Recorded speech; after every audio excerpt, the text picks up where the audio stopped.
నమస్తే, welcome to our channel. మనతో పాటుగా స్టూడియోలో సీనియర్ జర్నలిస్ట్ సత్యమూర్తి గారు ఉన్నారు. వారిని అడిగి కొన్ని వివరాలు తెలుసుకుందాం. నమస్తే సార్. నమస్కారం అండి. సార్, మీకు ఇప్పుడు ఒక వీడియో చూపిస్తాను సార్. రేపు రాష్ట్రానికి బిల్ గేట్స్ వస్తున్నాడు. సచివాలయంలో సీఎం మంత్రులతో భేటీ అవుతున్నాడు. ఆర్టీజీఎస్ ఫలితాలని ఆయనకు వివరించబోతున్నారు చంద్రబాబు. ఉండవల్లిలో వ్యవసాయ క్షేత్రాన్ని పరిశీలించబోతున్నారు. ఆయనకి ఈ సంజీవని ప్రాజెక్ట్ అప్పచెప్తారట. ప్రజారోగ్యము, వ్యవసాయం, విద్యా తదితర రంగాలు చేపట్టిన సంస్కరణ మీద ప్రజెంటేషన్ ఇస్తారట. సంజీవని ప్రాజెక్ట్ ఆయనకి అంటే మన ఆరోగ్యాలు తీసుకెళ్లి బిల్ గేట్స్ అనే రాక్షసుడి చేతిలో పెడుతున్నారు. వాడి పని ఏంటంటే మనకి ఏ రోగాలను లెక్కగట్టి దాన్ని ఆ రోగాలను పెంచడానికి ఎలాంటి ప్రయత్నాలు చేయాలో చేస్తుంటాడు. బిల్ గేట్స్ అనేటటువంటి వాడు వ్యాక్సిన్ కోసం ప్రపంచాన్ని నాశనం చేసినటువంటి వాడు, రోగాలను సృష్టించినటువంటి వాడు. ఏనాడో వీడు రోగాలకు సంబంధించినటువంటి పాండమిక్ గురించి మాట్లాడాడన్నది ఎపిస్టన్ ఫైల్స్లో కూడా తేలింది. అయినా సరే వాడిని తీసుకొచ్చి నెత్తిని పెట్టుకుంటున్నాం. ఒకప్పుడు మైక్రోసాఫ్ట్ వ్యవస్థాపకుడు అంటే గొప్పగా మెచ్చుకున్నాం. కానీ ఇవాళ వాడు ఒక పెద్ద ఫ్రాడ్ గాడు, పెద్ద దొంగ వాడు. ప్రపంచం మొత్తంలో ఆరోగ్య రంగాన్ని అడ్డుపెట్టి పీల్చి పిప్పి చేస్తున్నటువంటి ఒక పెద్ద శాడిస్ట్ వాడు. వాడిని అనవసరంగా నెత్తిని పెట్టుకుంటారు. ఇది దేశానికి కూడా ద్రోహి వాడు, భారతదేశానికి కూడా ద్రోహి. అది గుర్తుపెట్టుకోవాలి. అయినా సరే ఆ ద్రోహిని ఎందుకు నెత్తిని పెట్టుకుంటున్నారో కూటమి ప్రభుత్వం ఆలోచించుకోవాలి. ఈ వీడియోలో మాట్లాడుతున్నటువంటి వ్యక్తి మాటల పట్ల కానివ్వండి, ఆయన సంస్కారం పట్ల కానివ్వండి, మన రాష్ట్రంలో అమలవుతున్న సంజీవని ప్రాజెక్టు గురించి కానీ కొంచెం మా ప్రేక్షకులకు అర్థమయ్యే విధంగా వివరిస్తారా? తప్పకుండా చేద్దామని నా ప్రయత్నం కూడా. కానీ అతను మాట్లాడిన భాష విన్న తర్వాత కొంచెం జర్నలిస్టు అంటే చెప్పుకోవటానికి సిగ్గుపడాల్సిన పరిస్థితి. ఎందుకంటే అతను కూడా తనను తాను జర్నలిస్టుగా చెప్పుకుంటూ ఉంటాడు. మరి జర్నలిస్టుగా చెప్పుకునే వ్యక్తి ఆ విధంగా భాష మాట్లాడటం అనేది అది ఇట్ ఈస్ నాట్ కరెక్ట్. సంస్కారం గురించి అంటే ఇప్పుడు మనకి తెలిసిన వ్యక్తి అయినా తెలియని వ్యక్తి అయినా అతన్ని గౌరవంగా మాట్లాడటం మన సంస్కారాన్ని సూచిస్తూ ఉంటుంది. వాడు వీడు అని మాట్లాడితే పబ్లిక్ ప్లాట్ఫామ్ మీదకి వచ్చి దాన్ని మరి అతని సంస్కారానికే వదిలేస్తున్నా. ఎందుకంటే దాని మీద నేను నా భావ వ్యక్తీకరణ చేసి నేను పల్చన కాదలుచుకోలేదు. అందుకని చెప్పి అతని సంస్కారాన్ని అతనికే వదిలేద్దాం. అతను ఏ భాష మాట్లాడతాడు, అతను ఎట్లా ప్రవర్తిస్తాడు అనేది అందరికీ తెలుసు. ఇతని గురించి మొన్న మధ్య అతను వైఎస్ఆర్ కాంగ్రెస్ పార్టీలో సీనియర్ లీడర్గా ఉండి జగన్మోహన్ రెడ్డి తర్వాత నెంబర్ 2గా చాలా కాలం పాటు ఉన్న వ్యక్తి విజయసాయిరెడ్డి ఒక మాట చెప్పాడు. ప్రతి నెల వచ్చి జగన్మోహన్ రెడ్డి దగ్గర డబ్బులు తీసుకెళ్తుంటాడు ఇతను అని చెప్పి. మనకి అంటే అతను బతకటానికి ఆ పని చేస్తే నాకు కూడా ఏం అభ్యంతరం ఉండదు. కానీ ఇతరులను చంపటానికి ఆ పని చేస్తే మాత్రం తప్పకుండా సభ్య సమాజం వ్యతిరేకించాలి. అతను ఇతరులను చంపటానికి ఆ పని చేస్తూ ఉన్నాడు. అంటే రాష్ట్ర ప్రోగ్రెస్ని లేదు, సమాజంలో ఒక నైతిక విలువలని కాపాడటానికి ఏదన్నా ఒక ప్రయత్నం చేస్తే దాన్ని అందరూ హర్షించవచ్చు. అంతేగాని అన్యాయాన్ని సపోర్ట్ చేస్తూ అక్రమాలని ప్రోత్సహిస్తూ తను బతకటానికి సమాజంలో మంచిని కిల్ చేస్తూ ఉన్న అతన్ని మొత్తం సమాజం కూడా హర్షించకూడదు. అంతకుముందు చాగంటి కోటేశ్వరరావు గారిని, గరికపాటి నరసింహారావు గారిని చాలా నీచంగా కామెంట్లు చేసిన అతను అన్వేష నా అన్వేష కూడా ఉన్నాడు. అతన్ని మొత్తం అందరూ కూడా వదిలేసి డీయాక్టివేట్ చేశారు. అతన్ని చాలామంది అన్ఫాలో చేసేసారు. అట్లా సభ్యతా సంస్కారం ఉన్న ప్రతి వ్యక్తి కూడా ఇతన్ని కూడా ఆ పని చేయాలి. ఎందుకంటే ఇతను బతుకుతున్నదే సోషల్ మీడియా మీద. ఇతను బతకటానికి పక్కన వాడిని చంపుతాను అంటే మనం అలౌ చేయకూడదు. అందుకని please come out of his information network. అతను చాలా పవర్ఫుల్ నెట్వర్క్ని మెయింటైన్ చేస్తూ ఉంటాడు. ఇతన్ని పోస్టులన్నీ కూడా వైఎస్ఆర్ కాంగ్రెస్ పార్టీ వాళ్ళు అఫీషియల్గా ప్రచారం చేసుకుంటూ ఉంటారు. ఇది క్షమించరాని నేరం. ఇకపోతే ఈ సంజీవిని ప్రాజెక్ట్ ఏంటి? ఆంధ్రప్రదేశ్లో సంజీవిని ప్రాజెక్టుని ఇప్పటి వరకు కుప్పంలో ప్రయోగాత్మకంగా ఇంప్లిమెంట్ చేశారు. దాన్ని చిత్తూరు జిల్లాకి ఎక్స్పాండ్ చేశారు. అసలు ఈ సంజీవిని ప్రాజెక్ట్ అంటే ఏంటి అంటే ఇది డిజిటల్ హెల్త్ రికార్డ్స్ని మెయింటైన్ చేసే ప్రాజెక్ట్. ఒక రికార్డ్స్ని మెయింటైన్ చేస్తే ఏమవుతుంది? ఏం కాదు. అందుకని రికార్డ్స్ని మెయింటైన్ చేయటంతో పాటు డాక్టర్స్ కన్సల్టేషన్, ఆన్లైన్లో డాక్టర్స్ కన్సల్టేషన్ ఒకటి. రెండోది ఏంటి అంటే టెలిమెడిసిన్ ఫెసిలిటీ. అంటే మన ఇంట్లో కూర్చొని మనం ఒక డాక్టర్ని సంప్రదించే టెలిమెడిసిన్ వ్యవస్థని ఏర్పాటు చేయటం. ఇది హై ఎండ్ ప్రాజెక్ట్. ఇది చాలా ప్రస్తుత సమాజానికి చాలా అవసరమైన ప్రాజెక్టు. ఇప్పుడు మీరు వీడియో చూపించిన అతనికి బాగా డబ్బులు ఉంటే ఉండొచ్చు, అతను బాగా ఈ సోషల్ మీడియాలో పోస్టులు పెట్టి బాగా సంపాదిస్తాడని విన్నాను. విజయసాయిరెడ్డి చెప్పినట్టు వైఎస్ఆర్ కాంగ్రెస్ పార్టీ వాళ్ళు కూడా నెల నెల అతనికి బాగానే ముట్ట చెప్తూ ఉంటారు. అతనికి సంబంధించి కాదు, కానీ సమాజంలో చాలామంది పేద వ్యక్తులు ఉన్నారు. ఆ పేద వ్యక్తులకి వాళ్ళకి రికార్డు మెయింటైన్ చేయటం, హెల్త్ రికార్డు మెయింటైన్ చేయటం. మామూలుగా 10th క్లాస్ సర్టిఫికెటు, ఇంటర్మీడియట్ది, డిగ్రీది అవి దాచిపెట్టుకోవటానికే చాలామందికి సౌకర్యాలు ఉండట్లేదు. డ్రైవింగ్ లైసెన్స్నే డిజిటల్గా ఇస్తూ ఉన్నారు, ఫిజికల్ కార్డులు పెట్టుకోవాల్సిన అవసరం లేకుండా. అంటే అడ్వాన్స్మెంట్. ఇప్పుడు ఆధార్ కార్డు కూడా డిజిటల్ కార్డే ఇదవుతుంది, ఓటర్ ఐడి కార్డు కూడా డిజిటల్ కార్డే చెల్లుబాటు అవుతుంది. అంటే అంత అడ్వాన్స్డ్గా వెళ్తూ ఉన్నాం మనం, సొసైటీ ప్రోగ్రెస్ అవుతూ ఉన్నది. డిజిటల్ హెల్త్ రికార్డుని ఆ ఫైల్ పట్టుకొని తిరగటం, ఆ ఫైల్ పెట్టుకోవటం, ఇవన్నీ కూడా చాలామందికి సాధ్యం కాకపోవచ్చు. ఇప్పుడు మీరు ఏ హాస్పిటల్కైనా వెళ్తే డాక్టర్ని కన్సల్ట్ చేస్తే, టెలిఫోన్లో అపాయింట్మెంట్ ఫిక్స్ చేసుకుంటే, డాక్టర్ ఫీజుని కట్టిన తర్వాత మీ డీటెయిల్స్ని వాళ్ళు కంప్యూటర్లో ఎక్కించుకుంటారు. ఎక్కించుకొని ప్రింటౌట్ తీసి ఒక ఫైల్లో పెట్టి మీకు ఇస్తారు. మీరు డాక్టర్ దగ్గరికి వెళ్ళినప్పుడు ఆ ఫైల్ ఆ డాక్టర్కి ఇస్తే మీ డీటెయిల్స్, పారామీటర్స్ అవన్నీ చూసి, టెస్ట్ రిపోర్ట్స్ అవన్నీ చూసిన తర్వాత ఏ మందులు వాడాలో డాక్టర్ దాని మీద రాస్తారు. ప్రిస్క్రిప్షన్ అంటారు దాన్ని. రాసిన తర్వాత మీరు బయటికి రాగానే అక్కడున్న మెడికల్ స్టాఫ్ దాన్ని స్కాన్ చేసి వాళ్ళ దగ్గర పెట్టుకుంటారు. ఇది కార్పొరేట్ హాస్పిటల్లో ఇప్పుడు జరుగుతూ ఉన్నది. ఇప్పుడు మీరు ఏ కార్పొరేట్ హాస్పిటల్కి వెళ్ళినా ఇప్పుడు నేను చెప్పిన ప్రాసెస్ జరుగుతుంది.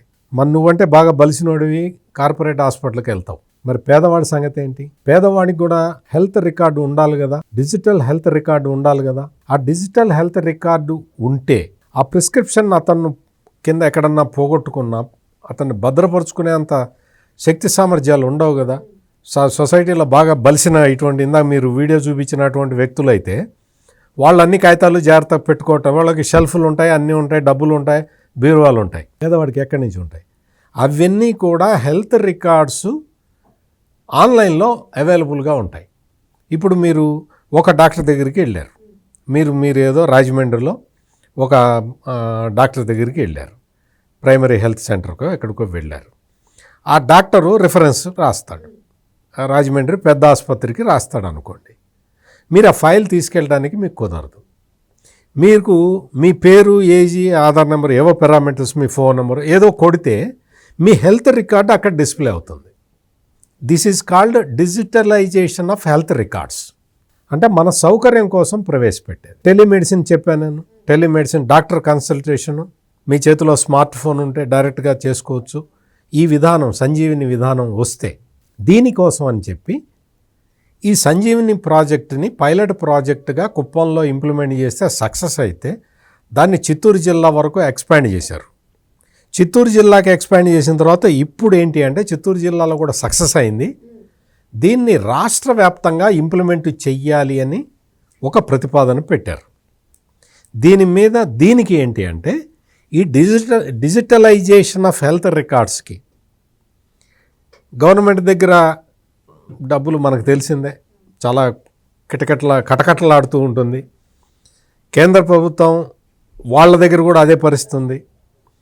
ఈ డిజిటల్ హెల్త్ రికార్డ్స్ని ప్రయోగాత్మకంగా చేద్దాము అని చెప్పి ఆంధ్రప్రదేశ్ ప్రభుత్వం దీన్ని టేకప్ చేస్తే గేట్స్ ఫౌండేషన్ వాళ్ళు దీనికి సంబంధించిన మిగిలిన ఎక్విప్మెంట్ అంతా ఇవ్వటానికి వాళ్ళు ముందరకు వచ్చున్నారు.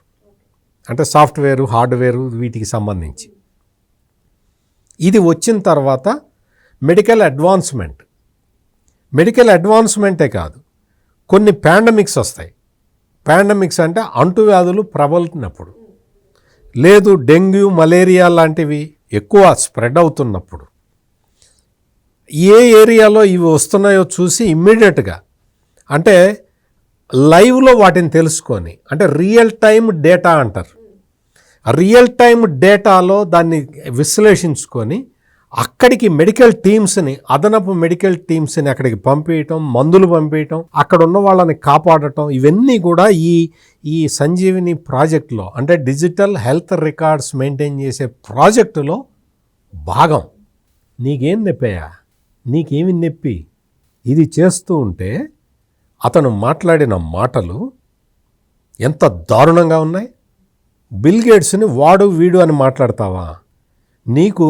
నీకు రోజు విజయసాయిరెడ్డి చెప్పినట్టు నీకు డబ్బులు ఇచ్చే జగన్మోహన్ రెడ్డికి బిల్ గేట్స్ అపాయింట్మెంట్ తీసుకోవడం వచ్చని మీకు ఇస్తాడా? అసలు అపాయింట్మెంట్ ఇస్తాడా బిల్ గేట్స్? ఇవ్వడు కదా. ఈ రోజున బిల్ గేట్స్ ఆంధ్రప్రదేశ్లో ఒక కొత్త ప్రయోగం జరుగుతున్నది. ఈ కొత్త ప్రయోగాన్ని, అంటే ఆయనకి సంబంధించిన ఫీల్డ్ ఇది, సాఫ్ట్వేర్. ఆయన మైక్రోసాఫ్ట్కి ఆయన he is the founder of Microsoft. నాకు డిజిటల్ వెల్బీయింగ్ గురించి ప్రాజెక్ట్ టేకప్ చేశారు, దీన్ని నేను ఇంప్లిమెంట్ చేస్తాను అని చెప్పి ఆయన ముందుకు వస్తే, అటువంటి మనిషిని పట్టుకొని నువ్వు ఎప్పుడన్నా ఒక్క పైసా 10 పైసలు ఎవరన్నా బెగ్గర్స్కి ఇచ్చావా? ఎవరికన్నా ఒక్క 10 పైసలు చదువుకునే పిల్లాడికి పుస్తకాలు ఏమన్నా ఇచ్చావా? నోట్ పుస్తకాలు కొనిపెట్టావా? నీ జీవితంలో పక్క మనిషికి, సాటి మనిషికి సహాయం చేయటం చేత కాదు. ఆయన దగ్గర డబ్బులు ఉన్నాయి, గేట్స్ ఫౌండేషన్ అని పెట్టి ఆయన చాలా దేశాల్లో ఇటువంటి ప్రాజెక్టులు టేకప్ చేస్తున్నాడు, మెయిన్గా హెల్త్ కేర్ సంబంధించిన ప్రాజెక్ట్స్. నీకేంటి నొప్పి? రికార్డ్స్ మొత్తం అంతా డిజిటల్ రికార్డ్స్ అన్నీ పోతాయిట. వాళ్ళకి ఇంకా వేరే పనేమి లేదా? ఏం చేసుకుంటారు? ఇక్కడ ఇంకో చిన్న అంశం సార్, ఇప్పుడు ఇది హెల్త్ డిపార్ట్మెంట్కి సంబంధించింది. అసలు డిపార్ట్మెంట్స్ అన్నింటిని పక్కకు పెడితే సెంట్రల్ గవర్నమెంట్ ఆధీనంలో ఉండేటువంటి ఆధార్ డీటెయిల్స్ ఒక ప్రైవేట్ సంస్థతోటి దీన్ని అంతటినీ కూడా తీసుకొచ్చారు అని చెప్తుంటారు. మరి సెంట్రల్ గవర్నమెంటే ఇలా వేరే సంస్థల్ని పార్ట్నర్షిప్ చేసుకున్నప్పుడు ఇక్కడ తప్పేంటి సార్? Microsoft, gates foundation. చాలా మంచి విషయాన్ని మీరు ప్రస్తావించారు. ఏంటి అంటే, ఈ డిజిటల్ ఇన్ఫర్మేషన్ సెక్యూరిటీ చట్టాలు చాలా పకడ్బందీగా ఉన్నాయి. మీరు సెల్ ఫోన్ వాడుతున్నారు అంటే మీ డేటా మొత్తం గూగుల్ వాడి దగ్గర ఉంటుంది. ఆ విషయం తెలుసు కదా. మనం ఆ స్మార్ట్ ఫోన్ దగ్గర పెట్టుకొని మనం ఏదైనా విషయాలు, గ్రీన్ లేబుల్ కాఫీ పౌడర్ గురించి మాట్లాడుకున్నాం అనుకో, మీకు అవే యాడ్లు కనపడుతూ ఉంటాయి. ఎట్లా కనపడతాయి? అంటే మీ డేటాని ఎవడో దొంగిలిస్తున్నట్టే కదా. అంటే ఉదాహరణకి చెప్తున్నా, ఇవన్నీ డేటా దొంగిలించటం అవన్నీ కూడా ఎప్పుడో చాలా కాలం కిందటి మాట. ఇప్పుడు డేటా రెడీలీ అవైలబుల్ అందరికీ కూడా. మీరు ఫేస్బుక్లో ఉన్నారా? మీ ఇన్ఫర్మేషన్ అంతా ఫేస్బుక్లో ఉంటుందా? మీరు యూట్యూబ్లో ఉంటారా? మీ ఇన్ఫర్మేషన్ అంతా యూట్యూబ్లో ఉంటుందా? మీరు ఇన్స్టాగ్రామ్, ఎందులో ఏ సోషల్ మీడియా ప్లాట్ఫామ్లో ఉన్నా, ఎందులో లేకపోయినా మీకు స్మార్ట్ ఫోన్ ఉంటే మీ డేటా మొత్తం అందరికీ అవైలబుల్గా ఉంటుంది. తెలీదా? ఆ మాత్రం తెలియకుండా బిల్ గేట్స్ లాంటి మనిషిని పట్టుకొని వాడు వీడు అని మాట్లాడతావా? డేటా తస్కరిస్తాడా? ఏం తస్కరిస్తాడు? నువ్వు ఎప్పుడన్నా ఓ సినిమా థియేటర్కి వెళ్ళావా? సినిమా థియేటర్కి వెళ్తే వాడు అక్కడ ఏదో ఇస్తాడు, మీకు గిఫ్ట్ కూపన్ అండి అని ఇస్తాడు. అది ఎంటర్ చేయి, నీ డేటా మొత్తం వాడి దగ్గరికి వెళ్తుంది. అంత ఈజీగా డేటాలు పోతూ ఉంటే గుడ్లప్పకిచ్చుకొని చూస్తావు నువ్వు. ఈ రోజున వచ్చి బిల్ గేట్స్ వచ్చి సంజీవిని అనే ప్రాజెక్ట్ని ఇంప్లిమెంట్ చేసుకోండి అని నేను సాయం చేస్తానని ఆయన వస్తే, నీకేమి ఈ సొసైటీలో ఉన్న పేదవాళ్లతోటి నీకేం సంబంధం లేదు. నువ్వు వాళ్ళ గురించి నీకు వర్రీ లేదు. నీకు డబ్బులు ఉన్నాయి కదా, నువ్వు కార్పొరేట్ హాస్పిటల్కి వెళ్తావు కదా, నువ్వు మంచి డాక్టర్కి చూపించుకుంటావు కదా. అటువంటి ఫెసిలిటీస్ లేని పేదవాళ్ళ కోసం ఇది ప్రాజెక్ట్. ఈ ప్రాజెక్టులో డిజిటల్ ఇన్ఫర్మేషన్ని ఎవడు షేర్ చేయటానికి అవకాశమే లేదు, ఆస్కారమే లేదు. డేటా తస్కరించడం అంటే ఏంటో చెప్పమంటారా? అతనికి కూడా చెప్తాను నేను. డేటా చోరీ చేయటం అంటే ఏంటో తెలుసా? డేటా చోరీ చేయటం అంటే వాలంటీర్ని ఇళ్ళకి పంపించి మీ ఇంట్లో ఎంతమంది ఉంటారు, మీ వయసు ఎంత, మీ పిల్లలు ఏం చేస్తుంటారు, మీ పిల్లవాడు హైదరాబాదులో ఉన్నాడు, పిల్లకి పెళ్ళి అయిందా కాలేదా అని సేకరించావే, అది డేటా. ఆ డేటా తీసుకెళ్ళి నువ్వు ఎవరికి ఇచ్చావు? నీ లోకల్ ఎమ్మెల్యేకి ఇచ్చావు. నీ లోకల్ ఎమ్మెల్యేకి ఇచ్చావు, నీ పార్టీ ఆఫీసులో పెట్టుకున్నావు. ఆ డేటాని ఉపయోగించుకొని నువ్వు నీ ఆ సెల్ నెంబర్కి నువ్వు క్యాంపెయిన్లు పంపించావు. వాళ్ళ గుర్తు పెట్టి ఈ గుర్తుకు ఓటేయండి అని పంపించావు. నీకు పెన్షన్ అందింది కదా, ఇగో మా అన్న ఇచ్చాడు, జగన్ అన్న ఇచ్చాడు పెన్షన్ అని నువ్వు మెసేజ్లు పంపించావు. అది డేటా లీక్ అంటే. ఇది కాదు, తెలుసుకొని మాట్లాడాలి, గౌరవంగా మాట్లాడాలి, అంతే తప్ప నీ ఇష్టం వచ్చినట్టు మాట్లాడటం. ఒక ప్రాజెక్టు మన రాష్ట్రానికి వస్తున్నది అంటే ఆ ప్రాజెక్టుని చెడగొట్టడానికి, ఆ ప్రాజెక్టు మీద బురద జల్లటానికి, ఆ ప్రాజెక్టు మీద అపోహలు సృష్టించటానికి ఇతను ఆ పార్టీకి సంబంధించిన ఏజెంట్గా ఇవన్నీ ప్రచారం చేస్తున్నాడు. ఎవరు నమ్మాల్సిన అవసరం లేదు. అంశంతో మళ్ళీ కలుద్దాం. Thank you sir. నమస్కారం.